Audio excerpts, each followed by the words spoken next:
Hello to everyone. কে আমার বিরিয়ানি খেতে খুব মন যাচ্ছিল, তাই বানিয়ে ফেললাম ঘরে কিছু জিনিস দিয়ে চিকেন বিরিয়ানি। এখানে নিয়ে নিয়েছি সব রকমের মশলা, আদা রসুনের পেস্ট, সব জিরে গুঁড়ো, ধনে গুঁড়ো, হলুদ গুঁড়ো, নুন, তেল সব দিয়ে ভালো করে এখানে আমি মাখিয়ে নেব।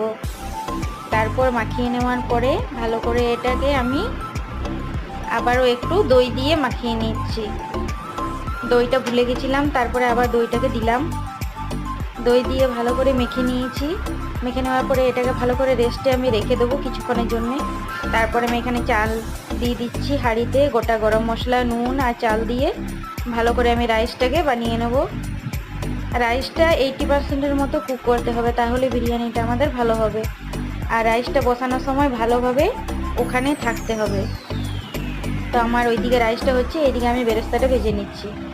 বেরেস্তাটা ভালো করে লাল লাল করে আমার ভাজা হয়ে গেলে আমি ওই তেলের মধ্যেই এখানে আলুগুলোকে নুন হলুদ দিয়ে ভেজে নেব। ভালো করে আলুগুলোকে নুন হলুদ দিয়ে ভেজে নিয়ে তুলে নিয়েছি। ওই তেলের মধ্যেই আমি ম্যারিনেট করে চিকেনটাকে দিয়ে দিচ্ছি। ভালো করে এটাকে দিয়ে আমি ঢাকা চাপা দিয়ে কষিয়ে নেব। কষিয়ে নেওয়ার পরে ভালো করে যখন তেল ছেড়ে দেবে, তার মধ্যে আমি আলুগুলোকে দিয়ে আরও 2 মিনিট কষিয়ে নিয়েছি। কষিয়ে নেওয়ার পরে এখানে আমি দিয়ে দিচ্ছি জল। জলটা আমি এখানে দিয়েছি গরম, একটু গরম করে জলটা দিলে টেস্টটা ভালো হয়। তারপর আমার এখানে চিকেন তৈরি হয়ে গেছে। আর এখানে আমি একটা দুধ আর মিঠা তোর গরম মশলা দিয়ে একটা আমি মিশ্রণ তৈরি করে নিয়েছিলাম। তারপরে এখানে লেয়ারিং করছি। লেয়ারিংয়ে চিকেন, আলু, ঝোল সব দিয়ে দিয়েছি। তার মধ্যে একটু মিঠা তোর